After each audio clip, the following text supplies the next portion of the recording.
I welcome to Preach Care Preach. We're Rashad. We are the prophets, man. We had to do this live stream real quick because, man, today has been reaction after reaction, No, no, reaction. no, no. Forget all that. Today is March Madness. Today, you know what? I like that. Today is March Madness. I mean, Coronavirus can't stop free agency.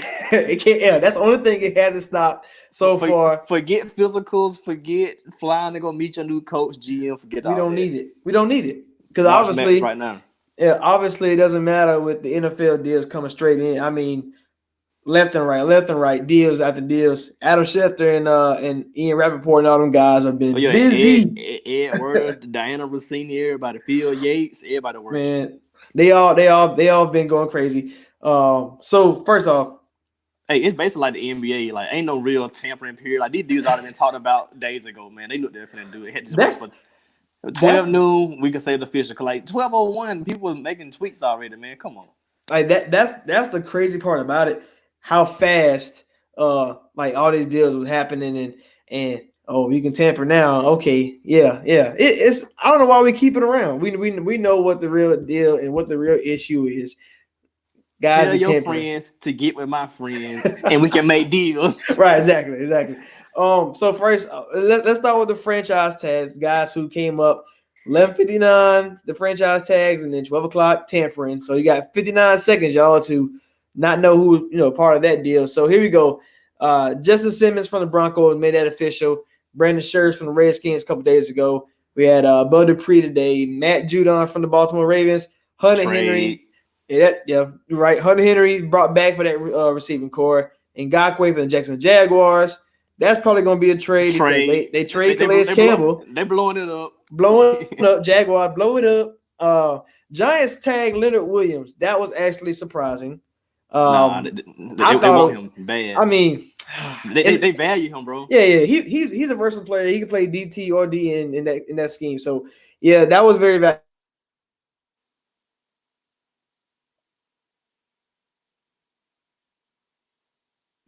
He's back now. I know a lot of people was like, "Oh, Shaq Barrett, 19 sacks. Are they gonna sign a deal?" I think this is more of a let's get him. Make sure it wasn't no fluke. Because dude, his first couple of years, man, every sack he had, then he basically equaled that in one season this past year. So you gotta. I mean, I thought he's a breakout player, so you got to make sure like it wasn't no fluke. Yeah.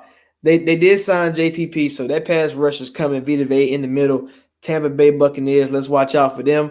Todd Bowles, what they do, baby? Hey, Chris Jones, big deal for Kansas City, getting their best defensive player back. Who I would arguably that's their second best player on the team behind Patrick Mahomes. Chris Jones behind Donald as the best D lineman in the game. He got franchise tagged. And Ed Harris from Minnesota. That was surprising because Vikings, as a Vikings fan, I know we never tag anybody, and that came after all the other moves Minnesota made. I was like, oh, okay, and Harris, okay, so we did just like Shaq Barrett. Yeah. But see, I feel like that got to be a trade guy as well on the tag market because there's no way you can. I would pay two safeties at top dollar. I just don't see a team doing it. And then the Bengals, they tag AJ Green. Not surprising. If AJ Green should ask for a trade, Bengals probably want him, but you got to think, okay, you missed all last season. We're trying to get Joe Burrow in. Tyler Boyd has emerged. Joe Mixon is here. We're going to get Jonah Williams going to come back next season. So basically, we get 2 first-round picks next year. And then you still got John Ross. Alden Tate too, man. Alden Tate came on late. You have a great. You add AJ Green on top of that. This LA Bengals could look really nice. If AJ Green stays whole, if he stays there. Yeah, if he start off slow though, they can always just trade him to the Green Bay Packers. More than likely, somebody. Yeah. Probably Green Bay, New England in flux right now. Miami's still in there, everybody. You're right. Derrick Henry franchise. A lot of people were, kind of mad about that now, bro. Go ahead. Hold on for a second, bro. I'm tired of everybody trying to make this into like a racist thing. Like, oh, the white guy gets paid. They gonna just franchise tag the black dude. It ain't got nothing to do with them. I mean, this is business. First of all, the history speaks to itself. You don't pay no freaking running back. Look at the Titans' history. Paid DeMarco Murray, year and a half, trash. They already had Derrick Henry in the stash waiting for him, replaced him, kept it on pushing. Yep. What are they going to do this year? Franchise tag Derrick Henry. All these running backs, they're going to draft another one, get his replacement ready. Probably Jonathan Taylor because he's a bell cow back. So, I mean, I'm not sure why people are making a big deal. Then they were killing Tannehill contract. It ain't like it's a bad deal. Like only like what $62 million is guaranteed, and then you get the third year guaranteed once it's like the fifth day of the league year of one of those years. So, I mean, this the best talent he done had ever. Because in Miami, he was just playing with Landry when he was there, and then who else? Devontae Parker when he was actually healthy. No running back, no O-line. Adam Gase was his head coach for crying out loud. Come on, man. Now you got Vrabel, competent offense, emerging A.J. Brown, Corey Davis, Derrick Henry, Tajay Sharp. He got weapons. So Titans have always been 8-8, 9-7. Even with Marcus mediocre, so you know they got Big Ryan over there. He got that money. He got that money now. Got some weapons. They'll be straight, man. People over here getting mad because in the playoffs he didn't do anything.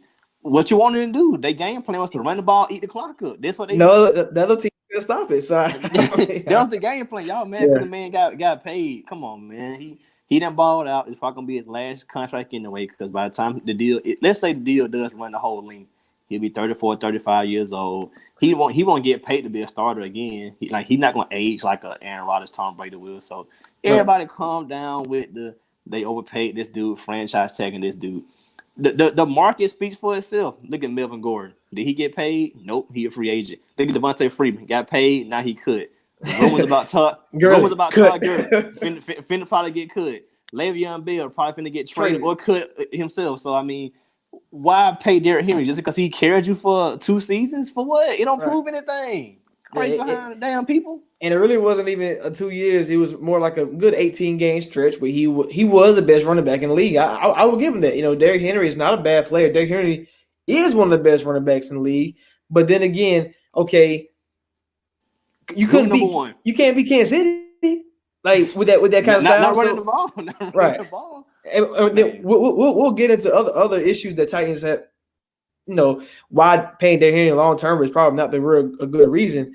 But I don't understand about you can't make it a racist thing because it's white quarterbacks mostly and it's black running backs. I mean, unless Lamar and McCaffrey are on the same team, that's the only way you can realize if it's going that direction, which is not happening. Like so, they'd have paid Teddy and still franchise tag Derrick Henry. What you gonna say then? It's just the nature of the business, man. Right. The quarterback is more important than the running back. Rule number one is don't pay a running back because after that rookie deal or by the time they hit 30, their game is done. You only got a few outliers like Adrian Peterson, like Emmitt Smith, guys like that. I guess you could say Frank Gore is an outlier, but he never was like that elite level back like some others have been. He just been a model of consistency and just never broke down pretty much. See, and then like if they had paid Tom Brady, nobody would say anything because it's Tom Brady, right? So it's all about the name. So when Brady get paid, nobody say anything about Corey Dillon, Sonny Michel, nothing like that. Come on, man. So they didn't say nothing about Ryan Tannehill, like how much he turned that team around. Like A.J. Brown almost won Rookie of the Year, Offensive Rookie of the Year. Why? Not because because he catching the ball for somebody. Who he catching the ball from? Man, it's crazy, like, man. I don't know. Either way, Ryan Tannehill deal is good, and Derrick Henry getting franchise tag. They did 2 great things this weekend. Titans did 2 good job. And the last one, I think we know of note, Dak Prescott exclusive tag for him, franchise tag. Man, it's a lot of split decisions on Dak Prescott. Where do you stand with the Cowboys and Dak Prescott? You got to pay him. The QB market dictates you got to pay him. So whatever he's looking for, you just got to do it because what are the chances you will find another QB as good and consistent as that? He's the face of the franchise. When all that stuff going on with Zeke, he was still holding y'all down. You know, there have been times where he may have some bad games here and there, like that game against the Bills, your surprise team from this past season. He didn't look the best, so he's gonna have those moments just like other guys have those moments because he's not that Russ Mahomes type of bail you out kind of guy. But he is an upper echelon QB. You got to pay him because if you don't pay him, who knows where your franchise can go for the next decade. Because without a QB, even with 17 playoff, well, you going to the top of the draft. All right, it's like one, the Cowboys took way too long to pay him. They should have paid him 2 years ago when he was on that.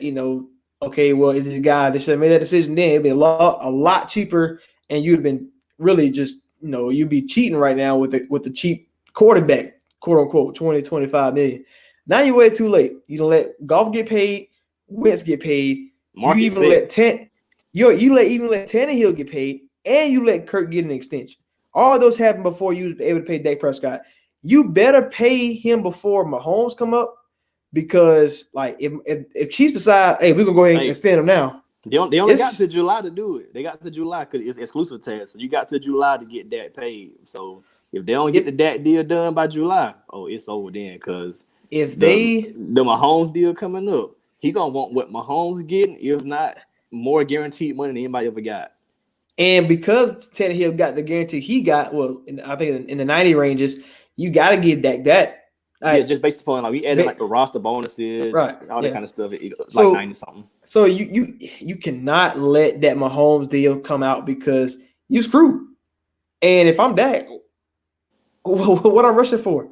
Like, and then he got the leverage for don't let Teddy get paid a crazy number. Whoever else is on the market, don't let them get another contract because you're gonna mess yourself up. Brady, Rivers, Jameis, they still out there. And because of this, like now Cooper's on the market because you couldn't sign him fast enough. So now Cooper's out there floating around. It could be picked up at any moment. You had to we talk about this later, but you had to let Brian Jones go, test free agency, and all because one, you decided to go back to our rule number one. We talk about Derrick Henry. You decided to pay a running back. Now you can't pay nobody. Now you got to overpay Dak. And then they let Zeke jump the line and get paid. Like that's what it meant. Yeah. It wasn't even his turn. He jumped the line and got paid.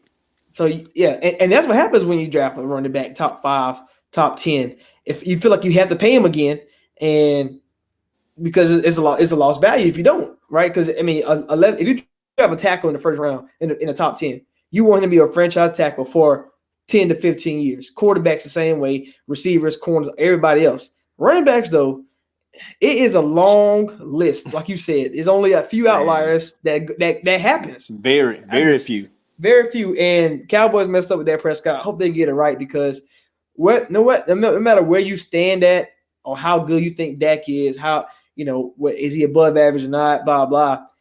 If Cooper does not come back, which we get to later. If he does not come back, Gallup is your best receiver. No tight end. It's not like Zeke is a Kamara McCaffrey type of guy. Even though he can't catch the ball, he's not those in the catching game. Who is your second receiver? Now you have to go draft him. How good can a rookie receiver be year one?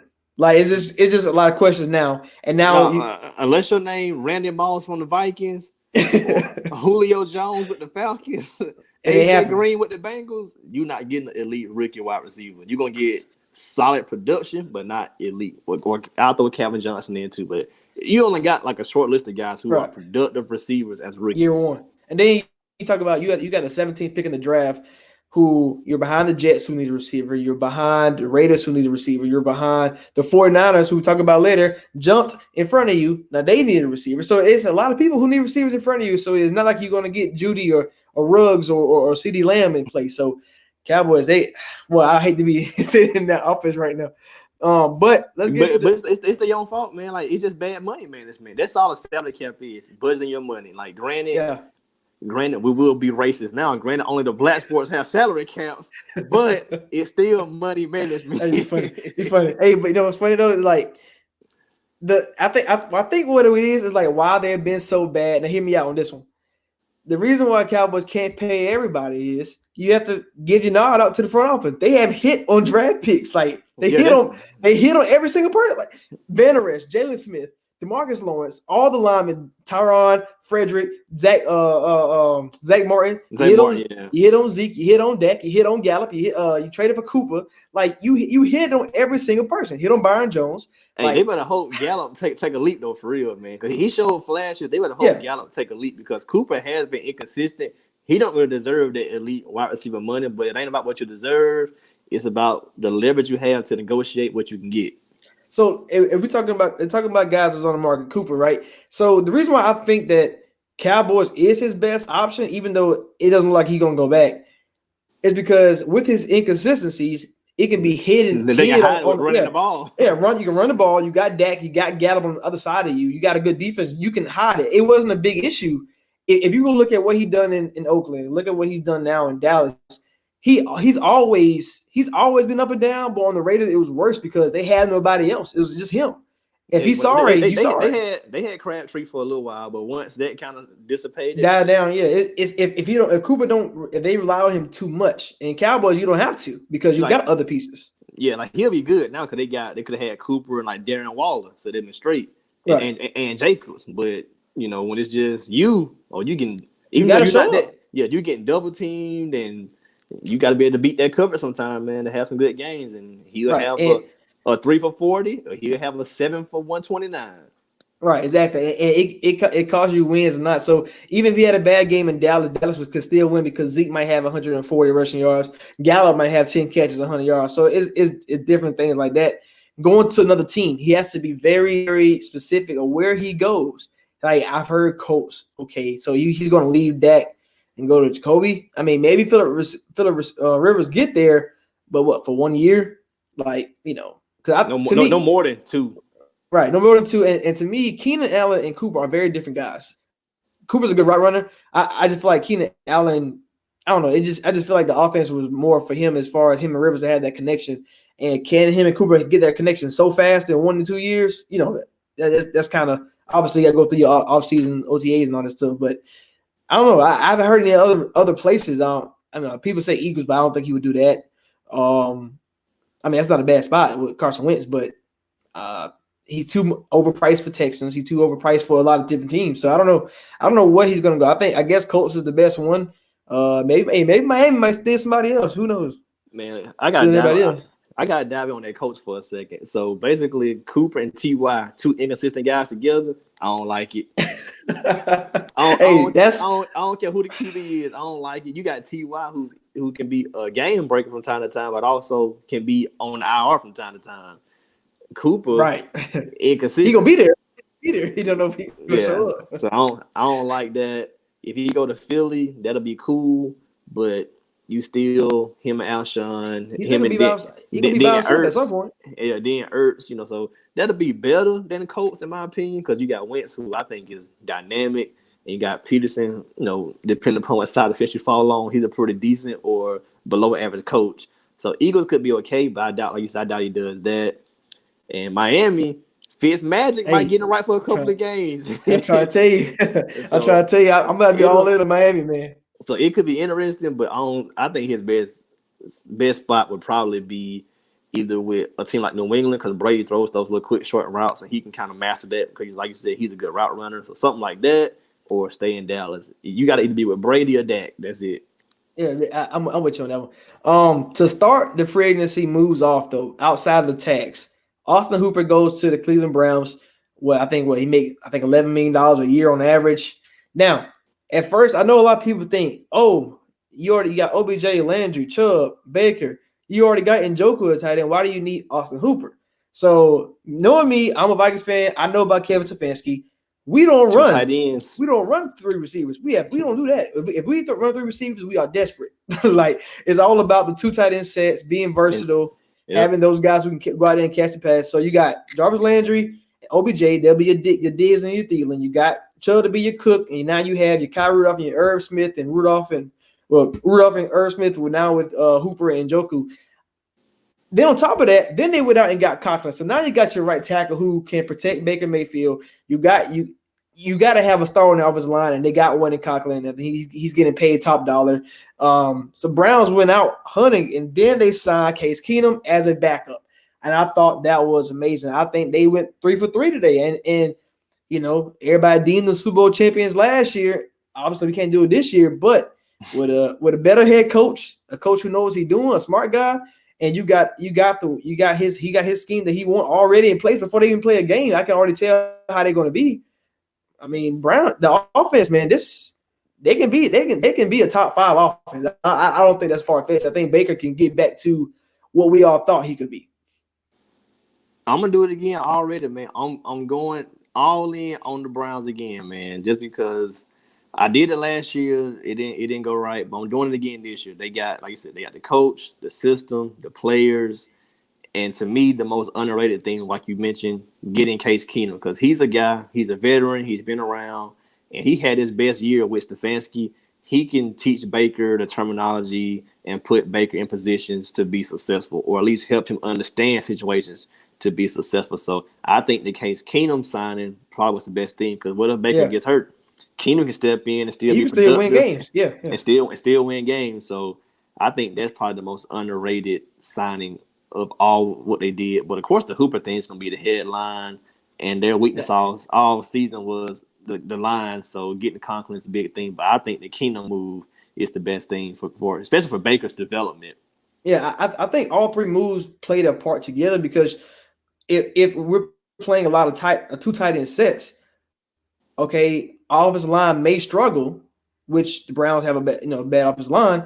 But now you add Conklin, so that can ease a little pressure there. But you got to think, okay, we got two tight ends out there that will slow things down, and then we can run the ball off that. You gotta just assume that Hooper and Njoku, as far as blocking, can do good enough, So, and I know Landry and OBJ, they have known to be good blockers as receivers. So, you got some guys like they can run the ball down your throat, and then when in doubt, we can throw the ball. I think Baker should have a high percentage this year. He has no excuse not to be, because when Case Keenum was quarterback, he was up there in the 69 to 70% ranges. So, and under Stefanski, so I don't see why Baker, who nobody would say otherwise, is more equipped than Case Keenum. So, they got a lot of things to do on defense still. But nonetheless, you got to think, okay, this offense is right where you need them to be. And when you play in Baltimore and you play in Pittsburgh, when those two teams are top defenses in the league, you have to put up points, because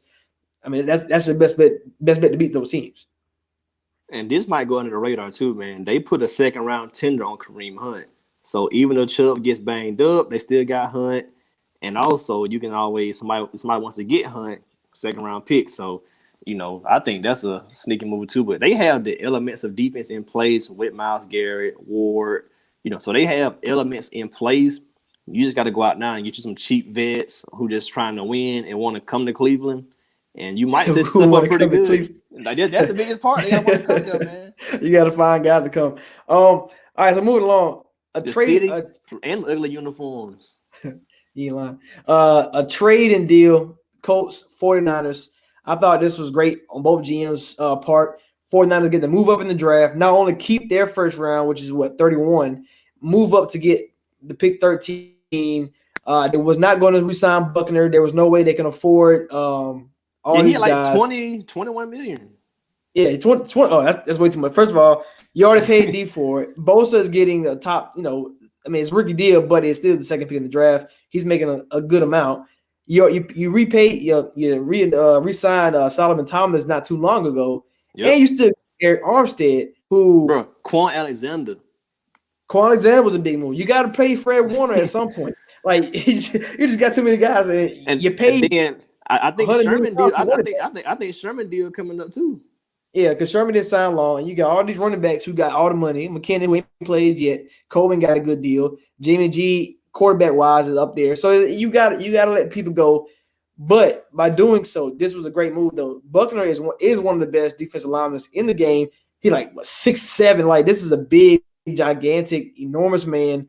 And for the Colts to get him, a team that struggle against the pass rush.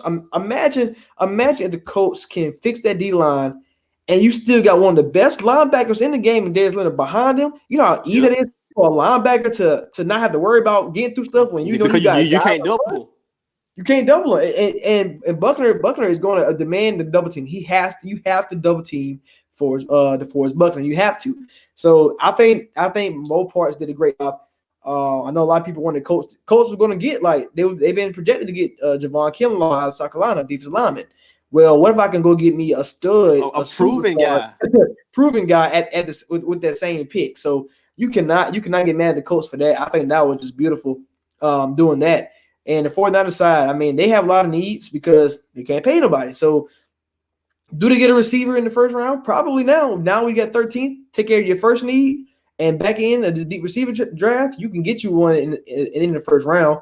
Then on top of that, you can get a corner. It may pay up a little bit, but you can get a corner with that 13th pick. Or rumors, you can. I mean, I know we talk about the Browns offense, but there's been rumors about OBJ, and rumors about Diggs and Brandon Cooks. I mean, I doubt Rams will trade to the 49ers, but all the receiver moves, you can go trade the 13th pick, get you a proven receiver. So who knows? But they have all these options on the table now that they didn't have 24 hours ago. Yeah, they're gonna probably shop one of the picks, but looking at just to get more compensation for draft stuff. But just looking at what they have, I keep both picks, and you can fix two needs. But sometimes the NFL more, get trading away to get more is always better because NFL, it's not like NBA. You need certain stuff. NFL, you need a lot because you need depth in case somebody goes down. You need to have flexibility. You need to have your backup plan in place. So if somebody does try to get, have a good season and try to get a max deal, like, nah, you gotta be able to say we can walk away because we got this guy. So they may try to flip one of those picks and get some more compensation draft wise. Yeah. So let's talk about the Ravens what you talked about. Talk about depth. So they franchise tag Matt Judon, who probably going to command a certain amount of money, and he's out of there. And what did they do to do that? They went and traded for Calais Campbell, a 5th-round pick. That was beautiful, Jen. I mean, the Jaguars blowing it up. They don't care. They just want the assets and let's start over. So Ravens getting him. They might lose Matt Judon, but replace him with Campbell. I mean, you can't get too mad about that. And then what they do today, they traded Hayden Hurst, depth piece at tight end. They had Mark Andrews, Hayden Hurst. You got Boyle. They can always draft another tight end in the 4th, 5th round to replace Hayden Hurst. So therefore, they traded him to Atlanta, who lost Hooper today to the Browns for a 2nd-round pick. And on the 2nd-round pick, and then the Falcons moved up to the 4th round, and then Ravens moved back to the 5th. So I mean, a lot of people kept saying Atlanta got fleeced in this deal. I was like, well, they get a tight end who they think can fit their scheme. They fleeced their doggone self. Well, it got a lot of different moves. Yeah, man, they could have tried. They could have tried harder to trade Hooper, and then they really put themselves in this position with all those big contracts. So now you got to. So now you got to lose people for nothing. Yeah. I mean, the good thing is though they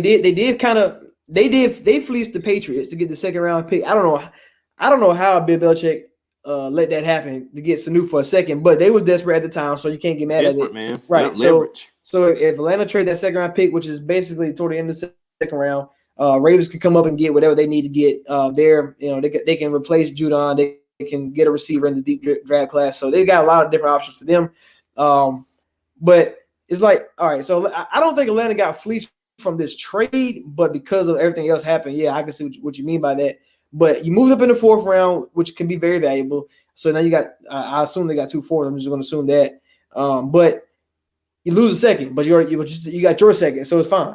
So it's all good. So I think, and they got a tight end who are at a cheaper price than what they would have to pay Hooper. So you got to think of that kind of things, and where can you stay the same, but where your weakness is at. That's kind of like how it is. So they're just stuck, honestly, man. Because you got Matt Rondale, you just paid Julio. You got to cut Devontae Freeman. Trufant is out. Isn't Beasley out? Beasley gone. He out of there. So I mean, they put themselves. Oh yeah, that was funny, man. Like they put themselves in this predicament. So I don't feel any ounce of sympathy for the Falcons.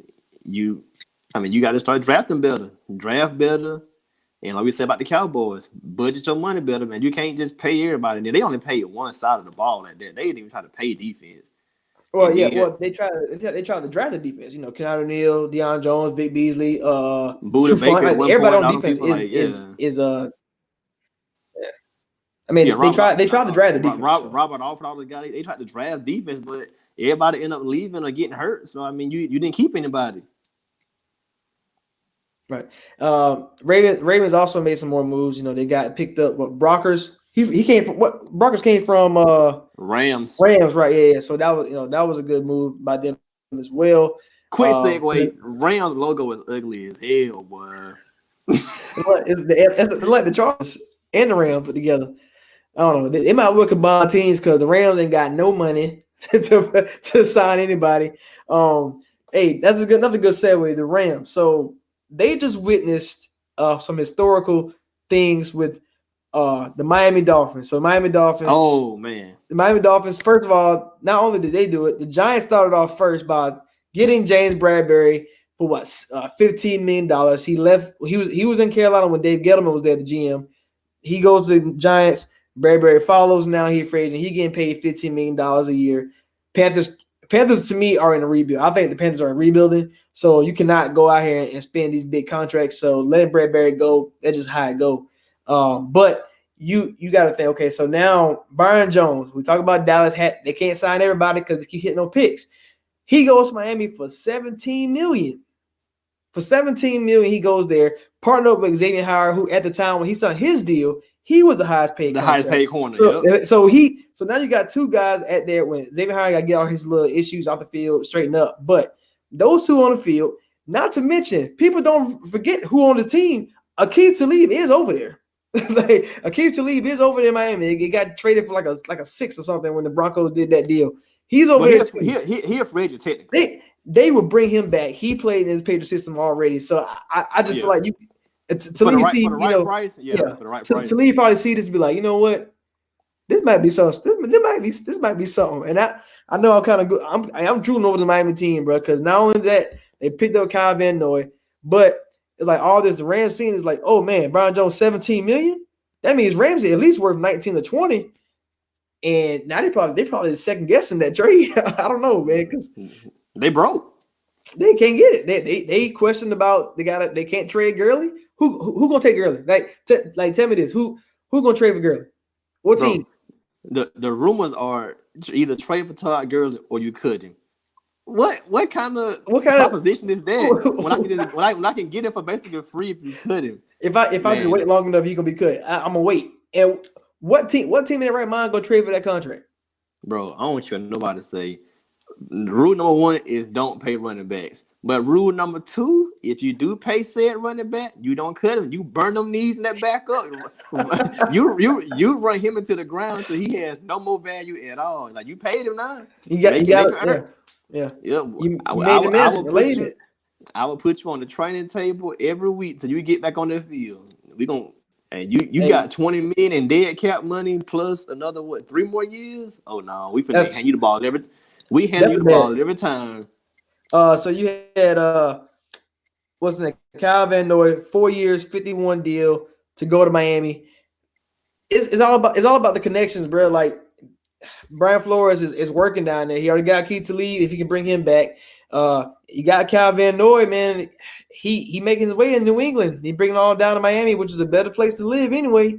But Kyle Van Noy headed down there. That's a good pass rusher as well, and linebacker. So they making moves, man. And it's Miami looking more and more like my little surprise team of the year. I know I had Bills in the same division, but I don't know. This Miami team with Fitzmagic, even they draft Tua or Herbert, whoever they draft, Fitz can get you 8 wins. Like with a good team around them. And I mean, I don't think they're done. I think Clowney could see his way down there, or Melvin Gordon could see his way down there.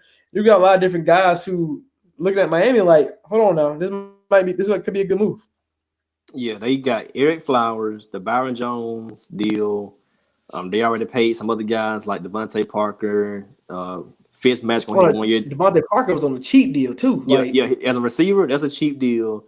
You got Fitzmagic just on a 1 year stopgap. You got the option to either get Tua or Herbert, whoever you leave in, or you can just wait and see what happens next year. Oh man, like you said, Xavier Howard on the other side. They have some stuff in place, man. They could be a team to be reckoned with next year because they always play like this past year. They played tough games and they pulled out a lot of them. And you gotta that's credit to Brian Flores. So imagine now with more talent what they can do. I was like, not even that. Like they had all the money in the world, and they got 3 first-round draft picks. Like I think they're 5. I know they're 21, or no, 19. Someone in the middle, yeah. And then I want to say the other one's like in the middle too. So yeah, because they got the Pittsburgh pick from Minkah. Yeah, because I think that's like 19, and then I think they tore the end of the draft. So they got 3 first-round picks where you don't. To me, I know the rumors about them trading the 3, but if at this point in the process, if you're so toward, okay, do I want 2 or do I want Herbert? You might want to take the one that's going to fall to you because we know 1 is going Burrow. 2, I don't think the Redskins mess up the draft and take 2 over Chase Young. So 3 is the Lions. Do they need the quarterback? You know, you can blah blah blah. Let's let the quarterback go there. 4, the Giants, they don't need one. And how many teams are going to trade up that need the quarterback? Because they can go out there with all these freaking quarterbacks with Tate on the market, Derek Carr, James Winston. You probably can go with them instead of the unknown commodity in Herbert or Tua. So the Dolphins can stay right there. They don't even need a quarterback. I mean, I ain't saying Fitzpatrick the guy either. But I mean, you can draft Tua, you can draft Herbert. I don't know how much moving the needle that would do, but you know, it's too many options for Miami right now. Yeah, Miami, they are set up for potential success. I can't say set up for success, for potential success the next 4 or 5 years if everything goes right, because they have the coach, the system, bringing in the right players, and you have an abundance of young talent with the ability to go get more in the next few drafts. So. Yeah, plus and they got the right veterans. The ultimate X factor, location. Everybody love Miami, South Beach. You cannot get wrong. You cannot get wrong with that. So let's see. Moving on. Kenyan Drake was transition tag. So we got that news first out of Arizona. Then, it wasn't a surprise because they really got him and he balled out. Cliff balled out. You had to bring him back. Yeah. Cliff got Cliff system. Pretty much. Yeah. Cliff got that system down pat. Him and what's the name? Chase Edmonds. Yeah. So then I was, I'm on the road driving. Rumored Texans, the Hopkins, they're in cap hell. They want to drive picks. Rumor season. Ain't about trade. Not Bill O'Brien. Not a guy he the coach and GM. He's not about trade on D Hop. He know how valuable he is. Go down the road. He paid him. That's all. David Johnson got traded to Texas. I said, okay, but I was like, I don't know how they got money for it, but okay. Oh, they got money because they traded D Hop away, and that's where it went crazy because not only Arizona kept their first round pick and got a stud receiver. Now I know a lot of people make a lot of jokes about Texas didn't get a first round pick back, but there's no way they're gonna give up an 8th pick for no D Hop. I don't. Nobody that trade value doesn't make sense to me. Usually when you see receivers get traded first round picks, it's for the number 25, 26. Like it's not for a top 10. So anyway, D Hop gets traded away. More stories come out about him wanting. He kind of wanted what Julio Jones was like, I've already been paid, already signed my contract. I'm 3 years down the line, but I need more. Like, first of all, he should be mad at his agent. Shout out Mick the Stallion, Houston, the connection right there. I need to renegotiate my contract. Hey, for real, I looked at his contract, $13 million. Like, that's kind of. I mean, for a guy who's people could say people would argue that he's the best receiver in the game. $13 million, that don't equate. So I can understand why he came up to this and understand why he wanted to get paid. But if you're from the Texans, you got to think, okay, well, they just paid Roby. You let Clowney walk out the door, so anybody is expendable.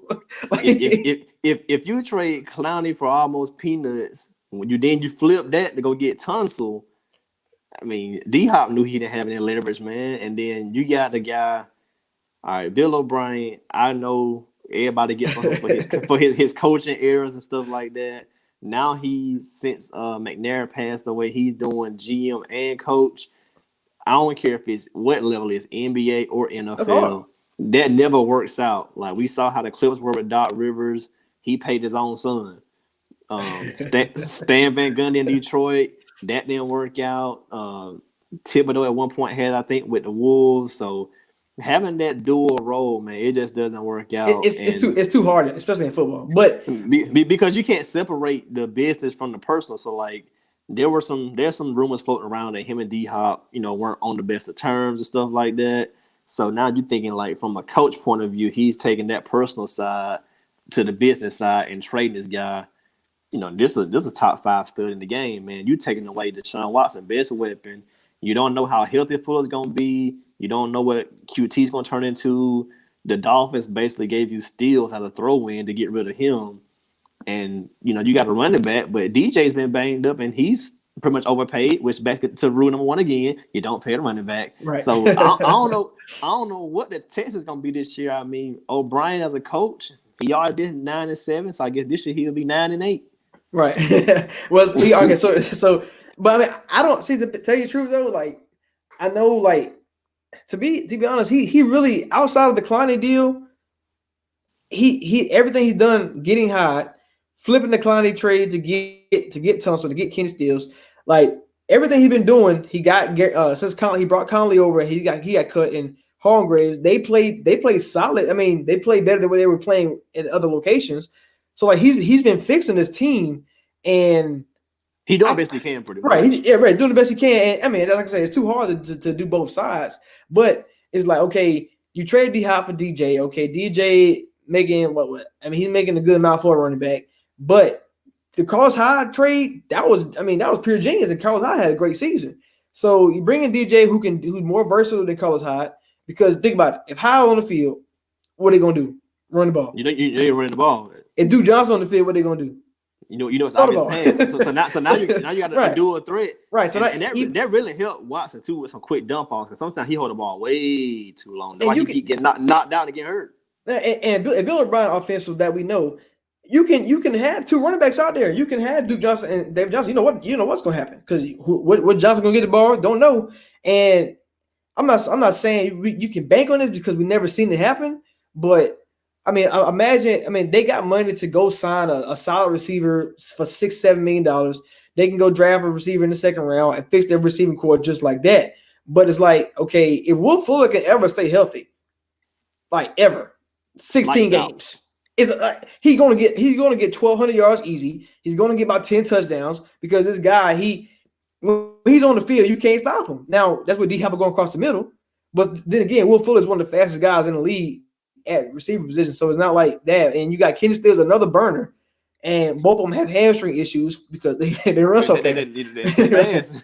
Right. So all they do is go get them a big guy who can run across the middle, in free agency or the draft, however you want to do it. And this team can do something. I know Houston fans are mad that they got rid of Hopkins, and yes, you probably should have gotten more in return. But it's like D-Hop wasn't going to be happy, and if you're not going to pay him, you might well get the best you can, and you got a second. I think you got next year 4th. So you did get something for him. And to me, looking forward, okay, Deshaun Watson is going to set the market. Like, Mahomes may get $40 million this year, and I don't think nobody should exceed him. But Watson probably going to get more if he goes after him. Yeah. Right. So it'll keep changing. Mahomes, then Watson, or Watson, then Mahomes, and then right. So how can Lamar, you can have Lamar after that? So how can you pay? So D-Hop making $13 million for the next 3 years, each year. How can you pay him? Let's say Michael Thomas he just got paid. So you're making Michael Thomas money, and then we're gonna pay the quarterback $40 million. Like, how can you do all this, right? So you can't have somebody like that who's around your team as far as the money situation goes. So I understand that part. And you're right. It probably was a little bit personal, because come on, D-Hop, like, you signed a contract, like, you gotta honor it. But it's like, then again, I'm the best in the game, so it's hard. But you gotta pay Larry Tunsil. You trade for him, you gotta pay him. Man, you gotta pay him. You need the protection, don't you? Need protection. Exactly. You need to protect your asset in Deshaun Watson more than the weapons around him. So because if Watson's so elite, if we're making a list, most people are going to have him in the top 5.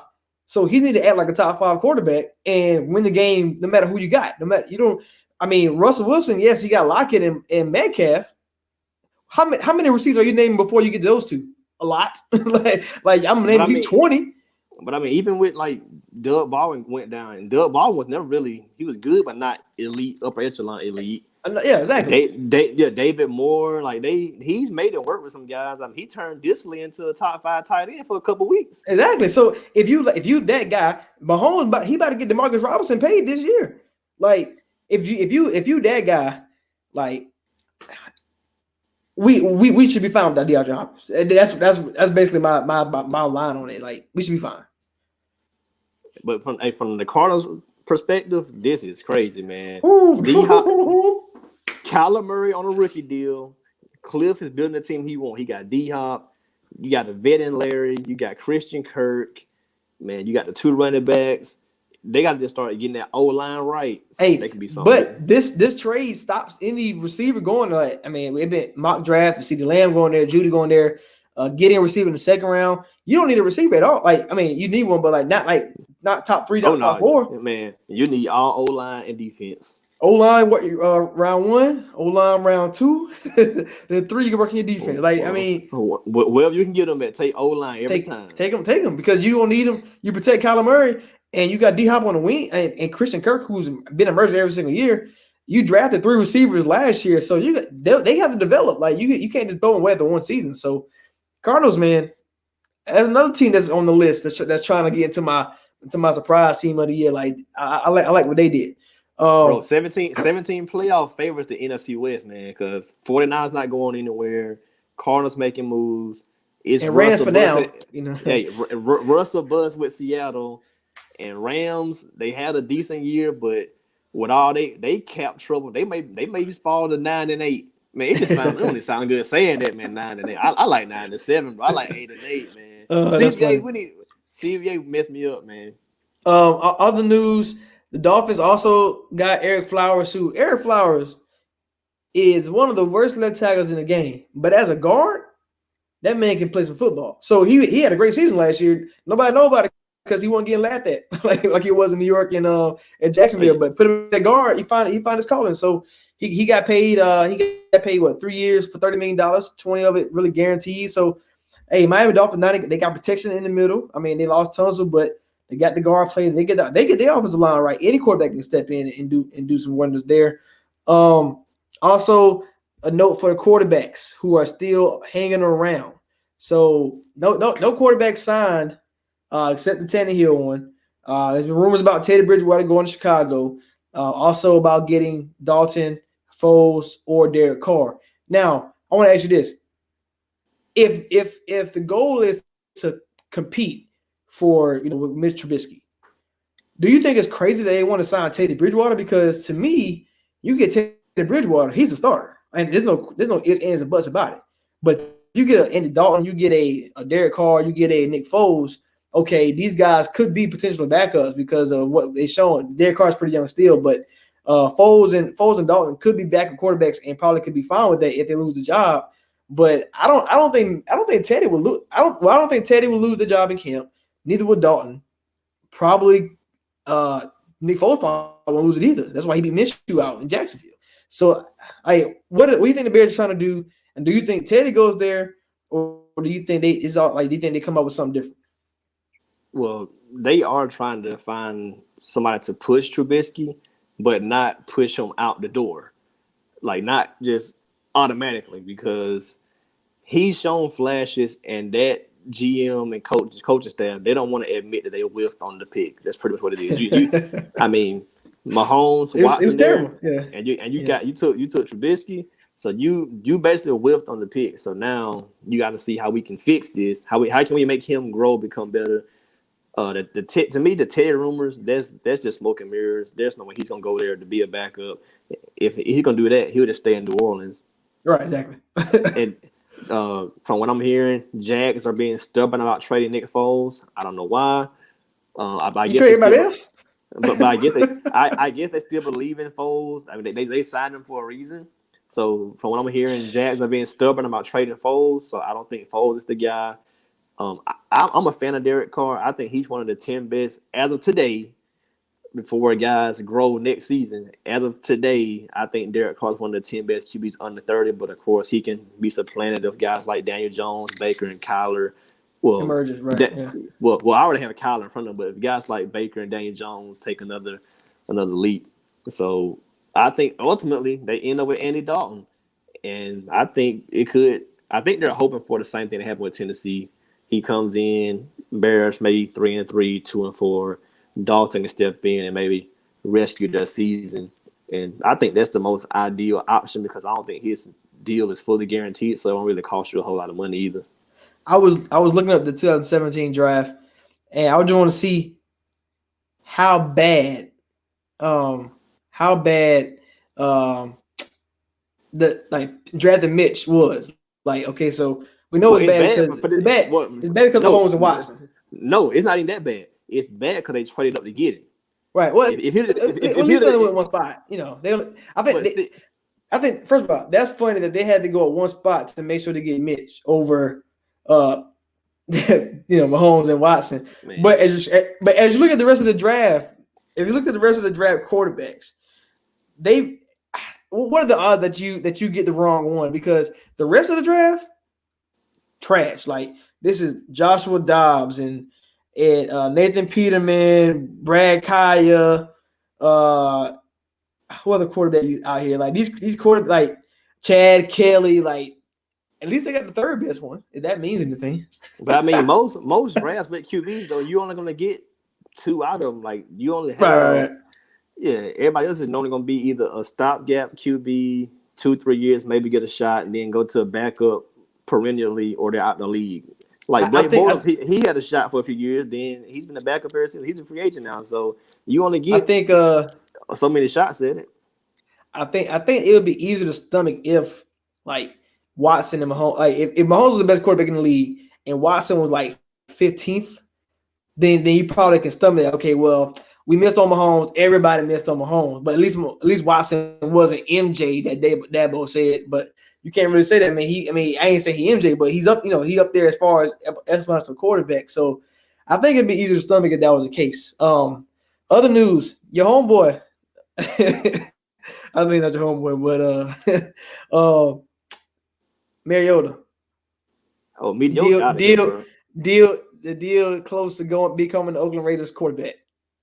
Nah, it ain't happening, bro. Like Derek Carr's still the guy, but you got to have a backup. I mean, you got to have a backup. Yeah, there's no way you choose Jameis Winston or Teddy or Dalton or all these guys over. There's no way you choose Mariota over them. But he looked like he's going to be the backup for the Oakland Raiders. Trying to think of anybody else right now. The McCourties are back in New England. That was a good move. Yeah, a lot of good moves. Like Hargrave from Pittsburgh, he's going up the road to Philly. You talking about a nasty combination with him and Fletcher Cox? Like this is what Eagles should do. You might not get a corner. You missed out on Byron Jones. You probably won't be able to get Slay in the trade. If you do, you got to trade that first round pick, so you won't have that. Yeah, but got to trade. But you need receivers, so you can't really trade a pick. So instead of fixing the cornerback position, let's get the best guys we can get up front to wreak havoc and buy our guys time. So if you can put pressure up the middle so fast, that's the easy way to the quarterback. And I mean, in your division, Daniel Jones, fumble issues, Haskins be running for his life. And I mean, you got to worry about Dak, but if Dak lose Cooper, he ain't got nobody to throw to anyway. So, and they better get Logan Ryan.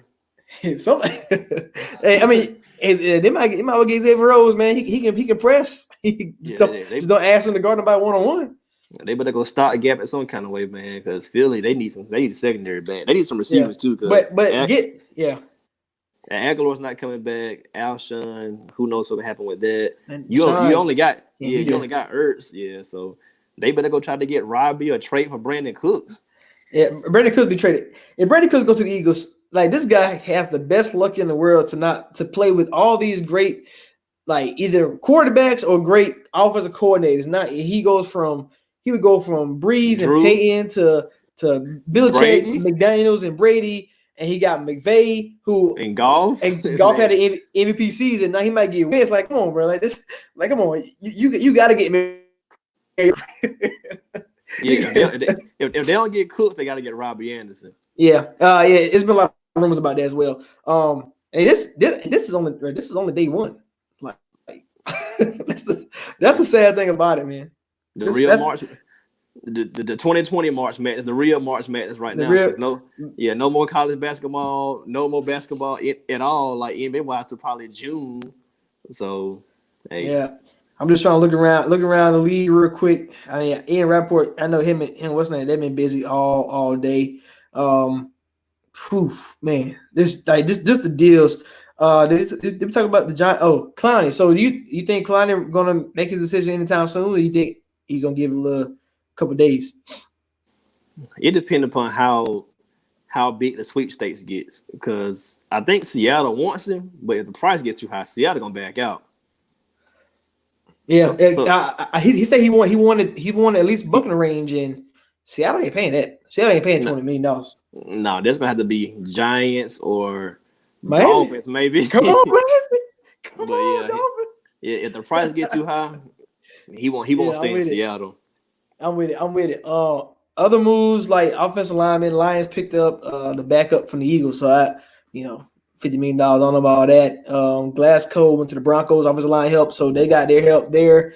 I'm trying to think who else got picked up. Stephen Weatherly left the Minnesota Vikings. He was their swing pass rusher. He go to Carolina to start opposite of Brian Burns, so that's pretty impressive for him to get his shot. I guess we'll mention one thing about Kirk Cousins getting a deal, 2-year extension, $66 million, which you add up to what he got is only 31 per year. So it's still less than, your golfs, and still less than all that. And it also saved Minnesota $10 million this season. So Minnesota goes from negative money to almost $30 million in cap space, which they used to sign a punter and their fullback back. So we think about a deal, because I know a lot of people were saying like, oh, that can get paid, but Cousins get his and all that stuff like that. And to me, I'm thinking like, for a franchise that changed quarterbacks every single year and still yet to be at the bottom of the league, like a Redskins or teams that couldn't find their quarterbacks, like the Giants for a while. Or not Giants. Who I'm thinking of? Not Giants, but to be in a situation like the Pittsburgh last year, or to be like Miami Dolphins, who ain't found a quarterback since Dan Marino. Like, I thought QB stability was a perfect thing. Yeah, it's not bad. That'll basically be what, by the time it ends, that'll be Kurt's like 5th year with them. So it's not a bad 5 deal. years. You have 5 years with a team, and I think that's pretty good. So. Yeah, it's not a bad deal. I mean, he's, I think, 31 years old. So yeah, so he's 34. So you still be pretty young. I mean, when you come up. So age wise, he's still prime-ish. I mean, it's not a bad deal.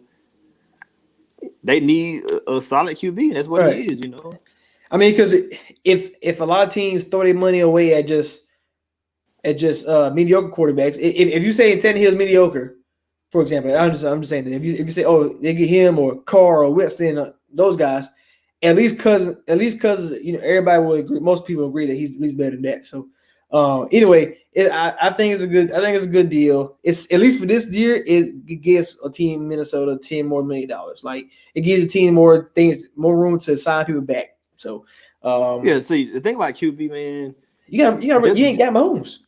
No, it ain't even that. It's just like people overreact to them. They are a very, very valuable position. Yeah. And depending upon what team you're on, a QB can really be great. Like, from Jeff Fisher to McVay, Goff took a huge leap. You look at Kirk Cousins on the Redskins, he's a stat guy. Then he goes to Vikings. He got better weapons. He get the same stats. So he's not just a stat guy. It's just about the situation. I mean, it's not about just it's a situation, man. You got to be in certain situations. Like, he's a dude almost complete 70%. I mean, what else you want to do? I mean, the whole big game thing, there's some truth to that, some not. It just kind of depends upon the situation, because the QBRs get credit for the win, they get credit for the loss. But then when they do not blow the game, well, he didn't do anything. Like the Tannehill thing. So, like, I mean, he was in Miami. He was 6-10, anywhere from 6-10 to 9-7. Go to the Titans, turn the whole season around because he had better weapons. So, depending upon what team you're on, look at Garoppolo. He out, 49ers in the bottom. He come back 21-5. So the QB can really transform any franchise. So having stability is pretty important, unless you're the Lions, because they ain't used Matt Stafford right yet. Right, and you talk about Jimmy G 21-5, and people out here mad that they chose him over Tom Brady. I'm like, man, Tom Brady 43. If you decided to trade Jimmy, let's say you decided to trade Jimmy for Tom Brady, 2 years and you're back on the damn market for another quarterback. So the guy was at the Super Bowl, and you can knock him and say, well, he had to do nothing, or whatever. It is what it is. You put him on a team by himself when he's not the best player on the team, they're gonna be sorry. But you put him on a team with Debo and the running game, offensive line, a great defense, he gonna be good. It just like you say, it's all about where you at, and that's why everybody bash just something recent like Kyler Murray. Now he got D-Hop. You gonna see how great he's going to be. I know we kind of harp on a little bit too about like Lamar Jackson is like when he get a receiver, like they can be wide open. They can be open because guys stop Lamar in the running game and receivers in the scramble drill. Can you stop that? Like it's hard to stop receivers in the scramble drill. If you get him an OBJ, for example, it's over. It's over. So it's like all about what you got around who protecting you. If you need that, you have a great defense, good running game, whatever. You can't get mad at other people that. So the quarterbacks though, this coming up, man. Day 2, day 3 are gonna be interesting because no other quarterback is signed besides Tannehill. Everybody's on the market. Tom Brady and all that on the market. He hasn't made his deal. So I wonder what are we going to do. They've been pretty quiet. So that's going to be interesting to see. Yeah, Teddy, Jameis, Brady, and Rivers. That's like the next dominoes to fall to me. And I want to see what happens with the RB market. Does Gurley get cut?